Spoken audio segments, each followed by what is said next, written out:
나는 내가 빛나는 별인 줄 알았어요. 한 번도 의심한 적 없었죠. 반갑습니다, 학생 여러분. 이번 시간에는 여러분들 그 수능 완성 유형편의 현대시 지문, 그죠? 현대시문보다는 사실 복합갈래 지문이라고 이야기하는 게 더 맞겠죠, 그죠? 그래서 복합갈래의 두 지문, 즉 가지문하고 그 다음에 나지문, 거기에다가 이제 다지문까지 가급적이면 설명할 수 있도록 한번 해보도록 하겠습니다. 물론 작품 내용에 따라 가지고 제가 끊어서 갈 겁니다. 그래서 여러분들은 각 작품마다 별도로 좀 강의 내용을 보고 그 다음에 문제를 좀 풀어갈 수 있도록 부탁드리겠습니다. 자, 여러분들 제가 가지고 있는 여러분들 모의고사 프린트문을 보시게 되면 18번에서 22번 지문으로 되어 있죠. 그죠? 근데 실제로 우리 다 지문에 해당되는 내용은, 그죠? 우리 EBS 교재는 없어요. 그래서 수필 내용은 없고, 현대시문 두 작품 실려 있죠. 그죠? 그래서 일단 현대 두 작품에 대한 설명만 그렇게 하도록 하겠습니다. 자, 먼저 가지문입니다. 봤더니 서준 선생의 자화상이라고 해놨네요. 그죠? 자, 이 서준 선생의 자화상은 여러분들이 아마 저의 강의를 쭉 살펴보시면 알겠지만은 예전에 이주환 선생의 작품 가운데에서 생명의 서라고 하는 작품 할 때 제가 한번 언급해 드렸을 겁니다. 어떤 얘기냐라고 한다 그러면 1930년대에, 그죠? 1930년대에 우리나라 시그룹은 크게 세 개의 그룹이 있다라고 말씀드렸을 거예요. 그죠? 그 첫 번째 그룹이 바로 시에 있어서의 음악성을 어떤다고 강조했던 바로 순수시파가 존재했었고요. 그죠? 그래서 순수시파가 있었고, 그죠? 그 다음에 시라고 하는 것이 어떻게 음악성만 따지고 들어가냐, 시는 한 폭의 그림과도 같아야 돼 라고 해가지고 이제 나온 시그룹이 바로 1930년대에 주지주의시 계열이라고 이야기했었죠. 그죠? 그래서 주지주의시 계열은 우리가 시에 있어서의 회화성을 강조했다라고 이야기했습니다. 그죠?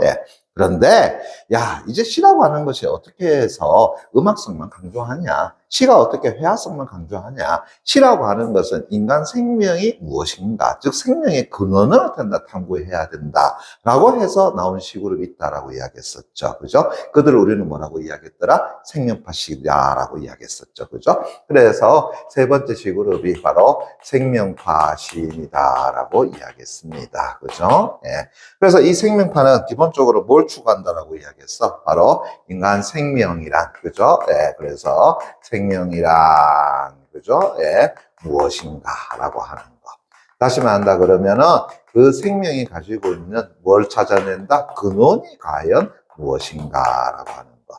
그걸 어떻게 찾아내는 시그룹이 우리가 생명파 시그룹이라고 이야기했습니다. 그죠? 그래서 이 생명파 시그룹의 대표적인 인물이 두 인물이 있었죠. 그죠? 아마 여러분들 수능 특강에 보시게 되면은 누구의 작품이 나왔어? 그래. 유치환의, 그죠? 정말 유치환 선생의 바로 생명의, 그죠? 서라고 일컬어지는 작품 있습니까? 요거 굉장히 중요한 작품이라고 이야기했어요. 그죠?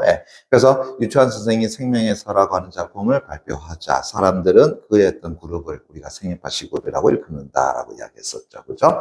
그 다음에 이제 대표적인 생명파 시인이 또 누가 있다고 그랬습니까? 바로 미당 서정주 선생이 있다라고 이야기했었죠. 그죠? 그래서 서정주 선생의 생명파 시로서의 대표적인 작품이 바로 이 작품이라고 얘기했었죠. 자화상이라고 하는 것 있습니까? 그러면서 혹시 기억나는지 모르겠어요. 그죠? 이 자화상이라는 작품은 어떻게 시작한다고요? 내 애비는 종이었다라고 시작한다고 했었죠. 그리고 중간에 뭐 나온다고 했어? 나를 키운 건 파라리 바람이다. 그래서 집에 가가지고 아버지한테 가가지고 내 애비는 종이었다. 나를 키운 파라리 바람. 이러면 어떤다 그랬어? 기사대기 왕보로 두둠한다라고 이야기했었지. 그죠? 자, 바로 이 작품이 바로 선생의 자화상이라는 작품이야. 우리가 그림에서 자화상이라고 하는 것은 누구를 그린 것이죠? 바로 자기 자신을 그린 거잖아요. 그죠? 그래. 이 작품 속에서, 그죠? 서정 선생은 자기 자신을 그대로 다 드러냈더라라는 이야기입니다. 됐니? 그러면서 이제 나의 근원이 무엇인가라고 하는 것을 서술한 작품이 바로 이 작품이다라고 보시면 돼요. 됐니? 그래서 오늘은 여러분들하고 바로 이 서준 선생의 자화상이라는 작품을 가지고 작품을 살펴보도록 할 거예요.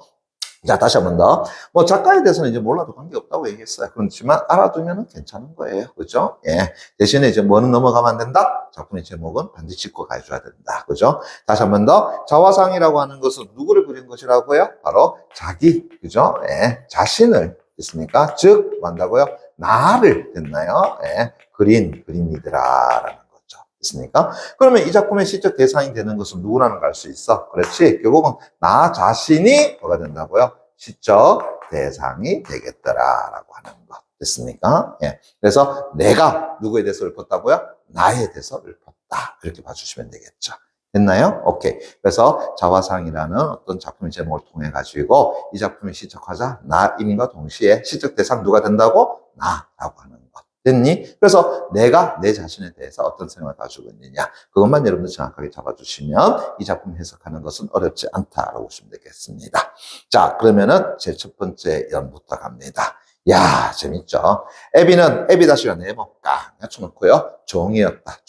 다시 밑줄 쫙 쳐놓기 바랍니다. 와, 이거 엄청난 선언이죠. 됐습니까? 엄청난 선언이죠. 됐니? 예.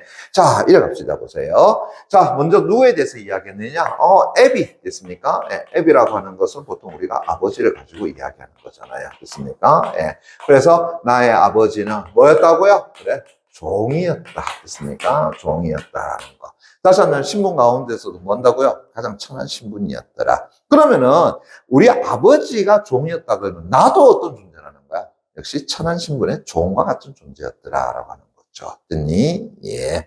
뭐 일화도 있다라고 이야기했었죠. 그죠? 예. 그래서 조 선생이 이 시를 발표한 다음에 그의 팬클럽에 반은 날아갔다. 됐습니까? 예. 왜요?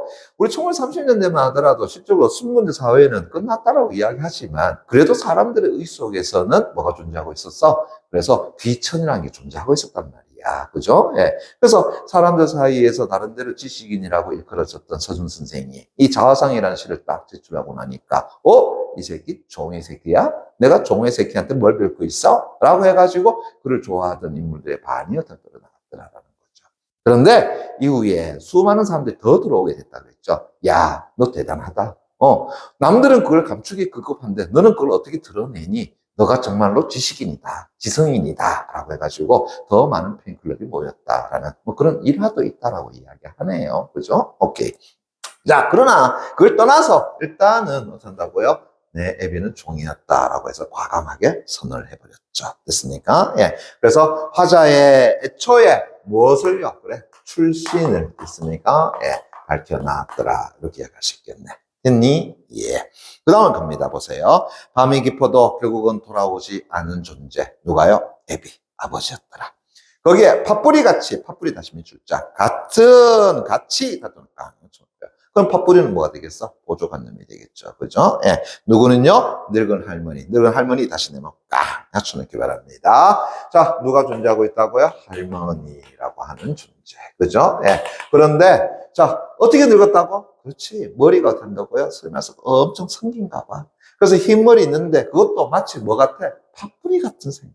옛날 팥뿌리 같은 모습이더라. 그만큼 뭐라고요? 많이 늙었더라라는. 있습니까? 예. 거기에 우리 집 마당에 뭐가요? 대추나무 됐습니까? 예. 한 그루만 어떤다고요? 서 있을 뿐이었더라라고 하는 거죠. 됐니? 예. 그러면은 화자의 집에 있는 것은 누구라는 거야? 할머니와 대추나무 하나밖에 존재하지 않았더라라고 하는 거죠. 이해되겠니? 예. 그래서 할머니 제시했고요. 그 다음 엄에 다시 내면 깡 맞추면 바랍니다. 됐습니까? 예. 누굴 이야기하는 거지? 어머니를 이야기하는 거죠. 됐습니까? 예. 됐니? 그래서 어머니는 됐나요? 달을 두고 이때 달이라고 하는 것은 하늘에 있는 문을 이야기하는 것이 아니라 이거는 산달, 다시 한번 출산달. 됐습니까? 예. 배가 어떻게 한다고 풍만한 됐나요? 제 배 보지 마세요. 예. 저는 아직까지 아니에요. 예. 그래서 산달을 두고 풋살구가 꼭 하나만 먹고 싶다고 하였으나 여보 풋살구 하나만 딱 먹었으면 그 입에서 실컷 하나만 딱 먹었으면 됐습니까? 라고 하였으나 점점 다시 밑줄 쫙 됐나요? 네. 먹었을까요? 못 먹었을까요? 못 먹었죠. 됐습니까? 예. 그래서 어머니는 풋살구 하나 됐습니까? 예, 풋살구 하나 그것도 된다고요? 잡수지를 못하고 됐습니까? 예, 그렇게 가셨어. 됐니? 예, 됐어요. 그것도 산딸이야. 됐나요? 예. 우리 여기 지금 수업 듣고 있는 남학생들, 그죠? 예, 나중에 결혼했을 때에, 그죠? 예, 아내가 먹고 싶다 하게 되면은 저 지구 끝까지 가서라도 사와야 된다. 됐습니까? 예, 그렇지 않으면 평생에 하나도 남아요. 됐니? 예. 보세요. 지금 여기에 화자도 된다고요. 어머니의 그런 한적인 측면을 지금 제시하고 있더라라는 것을 알 수가 있겠잖아요. 그죠? 예. 원래는 이건 누가 가져야 되는 생각이야? 그렇지. 아버지가 미안해해야 되는 마음인데. 그죠? 예. 안타깝게 그쳤네요. 예. 거기에 흙으로 됐습니까? 흙으로 바람벽하다 몇 줄자 손익 바랍니다. 자, 바람벽이라고 하는 게 뭐냐라고 한다 그러면은 바람을 막아주는 벽을 우리가 바람벽이라고 이야기해요. 됐니? 예. 어떻게 본다면 집의 가장 외벽을 우리가 뭐라 그런다고요? 바람벽이다라고 하는 거야. 나중에 여러분들 수능 완성에 그죠? 실전 1회 보게 되면은 백석의 흰 바람벽이 있어라는 작품을 또 배우게 될 겁니다. 예. 그때 바람벽 한 번 더 나오는데 미리 좀 설명하자면 다시요. 바람을 막아주는 벽 됐습니까? 우리 집으로 따진다면 가장 외벽을 우리가 바람벽이라고 하는데 문제는 그것이 그죠? 예, 벽돌도 아니요, 콘크리트도 아니요, 시멘트도 아니에요. 그죠? 예, 뭘로 만들어졌다는 거야? 흙으로 지어졌더라. 그러면 어떤 삶이에요? 가난한 삶이라고 얘기할 수 있겠나? 예. 그죠? 오케이. 그래서 흙으로 됐습니까? 예, 뭐 한다고요?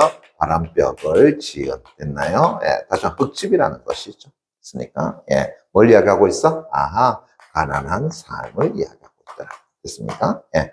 그럼 흙으로 바람벽한, 됐니? 예, 호롱불 밑에. 다시 또 미쳐볼까요? 손톱이 까만 다시 밑줄 쫙 됐습니까? 일단은 까맣다라고 했으니까 감각점 이지하게 봐. 시각점 이지가 된다는 걸 알 수 있겠죠. 그죠? 예. 그래, 손톱이 까맣다. 물론, 뭐 손톱이 까말 수는 있어요. 그죠? 그렇지만 우리가 어떤 아이의 위생 상태를 봤을 때 손톱이 까맣다라고 한다면 어때? 위생 상태가 좋지는 않다라고 이야기하죠. 그죠? 예. 요즘 말로 한다 그러면 흔히 케어가 잘 안 된다라고 볼 수 있지 않겠느냐라고 하는 거야. 됐니? 예. 그러면은 이때 손톱이 까맣다라고 하는 것을 그죠? 오늘날 관점에서 무조건 나쁘다라고 보기는 곤란하지만 그래도 손톱이 그죠? 예. 뭐 한다고요? 까맣다라는 걸 통해 가지고 됐니? 예. 역시 가난한 삶이자 됐습니까? 예. 그 말하는 고된 그런 어떤 삶을 탄다고요? 사는 됐습니까? 모습을 보여주고 있죠. 그런데 누가 된다고요? 다시요. 네모처럼 바랍니다. 에미의 아들. 에미의 아들 다시 네모 깡. 초록이 바랍니다. 됐나요? 에미의 누구라고요? 아들의 모습이 그렇더라. 이됐니? 오케이. 거기에 가보년이라든가 바다에 나가서 돌아오지 않는다. 그럼 바다에 나가 돌아오지 않는다라는 것은 뭐 바다에 나가는 존재는 보통 우리 어부 정도가 되겠죠. 그럼 돌아오지 않는다라는 것은 태풍에 휩싸여 죽을 수도 있는 거 아니겠습니까? 그죠? 예, 그래. 그렇게 돌아오지 않는다 하는 다시요. 네모촌을 변합니다. 외할아버지 다시 네모까 맞추는 게 바랍니다. 자, 다시 누가 나왔다고요? 외할아버지. 그죠? 예, 됐나요? 예. 그래서 가보년에, 그죠? 예. 어디에? 그래. 소위 바다에 나가서 더 이상은 탄다고요? 예, 돌아오지 않는다. 아무래도 돌아가셨을 거라고 추정이 가능하더라는 거죠. 됐나요? 예. 그 외할아버지의 숱 많은 머리털과 그 다음에 그 커다란 눈이 있으니까 누구는요? 나 다시 네모깡 해쳐놓고요. 나를 닮았다 한다. 닮았다 한다 다시 밑줄 쫙 쳐놓기 바랍니다.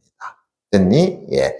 자, 그래서 그거까지 일단 톡톡 끊어주시기 바랍니다. 톡톡. 됐니? 예. 그러면은, 거기까지는, 그거 뭘 제시했는데요? 살펴보니까, 나의 아버지, 나의 할머니, 나의 어머니, 그리고 아들인 나, 다시 나의 외할아버지. 됐습니까? 좀 뭐가 되죠? 화자의 가족이 되죠. 됐습니까? 예. 그래서 여기까지는 뭘 제시했느냐? 화자의 뭔다고요? 그래, 가족에 대한 이야기. 있으니까 흔히 말하는 가족사도 된다고요? 거기 들어가 있는 거 아니겠느냐라고 하는 거죠. 됐니? 그런데 이 가족의 모습은 어떤 모습이야? 그래, 소면서 뭔가 화려하고 그리고 행복한 그러한 것은 아니더라라고 하는 것이죠. 이해 되겠니? 그죠? 예. 그래서 자신의 가족에 대한 즉 자신의 생명에 뭐 한다고요? 가장 근원이라고 예쁠 수 있는 가족에 대한 삶. 됐나요? 가족에 대해서 읊어놨다. 됐니? 예. 거기에 또 갑니다. 23해 동안, 23해 다시 숫자 몇 년이 되겠어요? 23년 정도 되겠죠. 23년 동안 나를 키운 건 파라리는 건 80% 되겠죠. 파라리, 바람이다. 바람! 다시 세모, 깡! 맞춰놓기 바랍니다. 됐니? 예. 자, 다시. 여러분들이 댁에 가셔가지고 여러분들 아버지한테 나를 키운 건 파라리, 바람이에요. 하는 순간 좀 만나러 오겠죠. 그죠? 예. 그러면은, 이때, 그죠? 예. 나를 키운 건 파라리, 바람이라는 것. 이때 바람이라는 것은 뭘 의미하는 것일까? 그렇지. 바로 삶의 어떤 고됨이라고 할 수 있겠죠. 됐습니까? 예. 다시 하면 나는 그러한 고통 속에서 어떻한다고요? 그래, 살아왔어. 생존해왔어. 라고 하는 거죠. 됐니? 그러면서 그 고통을 내가 받아가면서 그것을 다시 인내하면서 다시 그것을 이겨내면서 나는 그렇게 살아왔어. 라고 하는 거죠. 그래서 그 바람이 나를 뭐 한다고요? 키워왔어. 라고 하는 겁니다. 됐니? 예. 그러면서 세상은 가도 뭐 한다고요? 부끄럽기만 하더라. 부끄럽다 다시 몇 줄자. 바로 이 세상에 대한 화자의 뭐라고요? 인식이더라라는 거죠. 화자는 다시 갑니다. 예. 세상이라고 하는 것은 나에게 있어서 됐나요? 어떤 존재라는 거야? 왜? 부끄럽기 그지 없더라라는 거죠. 됐습니까? 왜요? 이제 나의 처지를 가만히 한 살펴봐봐. 어떤 처지야? 이러한 가족사를 가지고 있어. 그리고 나 굉장히 뭔가 내세울 수 있는 존재니? 아니야. 바람이라는 존재 그동안 나를 키워왔어. 예. 그래서 그러한 세상에 나 자신을 떳떳하게 드러내기가 너무나도 힘들어. 그래서 나 뭐 하기 힘들어? 그래, 뭔가 자신 있지 못해. 그냥 부끄러워, 세상이라는 것에 대해서. 됐니? 예. 그래서 이때 부끄럽다라고 하는 것은 세상으로 받는 일종의 멸시, 됐습니까? 예. 흔히 말하는 따가운 시선, 그런 것에서 느끼는 화자의 심리라고 할 수 있겠죠. 그렇게 그저 없어. 됐니? 예. 거기에 세상에 어떤 사람은 어떤 사람들한테 세목강, 내 눈에서 뭐 한다고? 죄인을 읽어가고. 됐니? 그래서 세상에, 그죠? 어떤 사람은 나를, 됐습니까? 뭐라고요? 죄인으로, 그죠? 생각해 나가고. 됐니? 또 어떤 이는 다 세목강, 내 입에서 천치, 즉, 바보를 어떤다고요? 읽고 가. 다시 한다면, 또 어떤 사람은 나를 뭐라고? 바보라고 생각해. 다시 한다면, 천치라고 생각해. 됐습니까? 예. 됐니? 그런데 이제 이 부분이 핵심이죠. 다시 밑줄 쫙 쳐놓고요. 별표 하나 꽁 쳐놓기 바랍니다. 하지만 나는 아무것도 해줄까요? 뉘우치지 않으련다. 뉘우치지 않는다는 건 뭐야? 후회하지 않으련다. 반성하지 않으련다. 라고 하는 거죠. 됐습니까? 예. 그래서 누군가는 나에게 죄인을 이어가고 누군가는 나에게 바보를 읽어가지만 됐습니까? 나는 한다고요? 뉘우치지 않을래. 다시 하면은 반성하거나 나는 후회하지 않을 거야. 다시 말한다 그러면은 내 삶을 나 그대로 어떻게 한다고요? 당당하게 뭐 한다고요? 그래, 수용할 거야. 받아들일 거야. 라고 하는 화자에 뭐가 들어가 있어요? 의지, 뭐뭐 하련다. 됐니? 예. 그래, 누가 뭐래도 내 자신이 떳떳해! 라고 이야기합니다. 됐습니까? 예. 다시요. 찬란히 튀어오는, 찬란히 다시 밑줄자. 튀어오는 어느 아침에도, 어느 아침 달더니, 됐니? 예. 이마 위에 얹히는 시의 이슬에는, 시의 이슬 달더니, 다시. 찬란히 튀어오는, 됐습니까? 예. 어느 아침에도, 그 다음에 그 시에 됐나요? 예, 이슬에도 있습니까? 예, 다시 한번 내가 써내려가는 그 시에도 몇 방울의 피는 피다시가 세모깡 언제나 섞여 있더라. 그럼 다시 한번 시를 짓는데 나는 그냥 쓰는 거 아니야. 거기에다가 내가 가지고 있는 피라고 하는 것을 뭐 한다고요? 써내가는 거야. 내가 가졌던 그동안의 고통이라든가 그 다음에 힘겨움이라든가 그것은 그 시에다가 다 그대로 만다고요? 섞여 있을 거예요. 됐니? 예. 그래서 벼치거나 볕 또는 깡처럼 표현합니다. 양지, 좋은 것을 이야기하겠죠. 그늘이거나 그늘 다시 세모, 깡처럼 음지, 좋지 못한 것이 되겠죠. 그래서 좋든 싫든 좋든 나쁘든 벼치거나 그늘이거나 밑줄까요? 혓바닥 느릿트린 병든 숙회 다시 밑줄자 마냥 닫거나 깡처럼 되면 혓바닥 느릿트린 병든 숙회는 뭐가 되지? 보조관념이 되죠. 그죠? 예. 그죠? 그 원관을 이야기해 보세요. 누구? 나는. 이죠. 그죠? 예. 그렇게 헐떡거리며 왔더라. 다시 한다 그러면은 이러한 삶으로서 나는 그렇게 그죠? 예. 병든 됐나요? 예. 숙회마냥 됐습니까? 예. 그렇게 헐떡거리며 그죠? 예. 뭐 한다고요? 살아왔어. 됐습니까? 그럼 이걸 끝이니? 아니죠. 앞으로도 어떻게 하겠어? 그렇게 살아갈 거야. 앞으로도. 그렇게 치열하게. 됐습니까? 예. 그렇게 살아갈 거야. 이제 이해되겠니? 그죠? 예. 나는 좋은 거, 나쁜 거, 그거 가리지 않아. 햇볕이 잘 드는 양지라고 해가지고 막 좋아하고, 햇볕이 들지 않는 음지라고 해서 그늘이라고 해가지고 그거를 피하고, 그런 거 아니야. 난 그거 관계없어. 그러면서 병든 숙회 마냥 그렇게 헐떡거리면 나는 그렇게 왔고 이제 앞으로도 어떻게 한다고요? 그렇게 살아갈 거야. 나 당당하지 않니? 라고 하는 거죠. 지금까지 내 삶이 무엇을 내가 반성할 게 있어? 뭘 후회할 것이 있어? 이것이 내게 뭐라고? 내게는 아무것도 아니잖아. 나를 이때까지 키워온 건 파라리 파람이야. 나 그거 다 이겨내며 살아왔어. 남들이 나를 멸시하더라도 나 그거 당당하게 받아들이고 이겨낼 거야. 그게 이제 나의 앞으로의 삶이야. 됐습니까? 예. 그래서 마지막에 미래적, 그죠? 예, 미래적, 뭐도 다짐이라고 하는 것도 어떻게 한다고요? 제시하고 있더라라고 할 수 있겠죠. 이해되셨습니까? 예. 그렇죠. 어때요? 정말로 감동적이죠. 굉장히 강하죠. 예. 아마 저랬으면은 그렇게 못했을 것 같아요. 애초에 저런 말도 할 수가 없었지 않았나 생각이 듭니다. 여러분들도 어떻습니까? 쉽게 할 수 있는 게 아니잖아요. 근데 서준호 선생은 그렇게 했어요.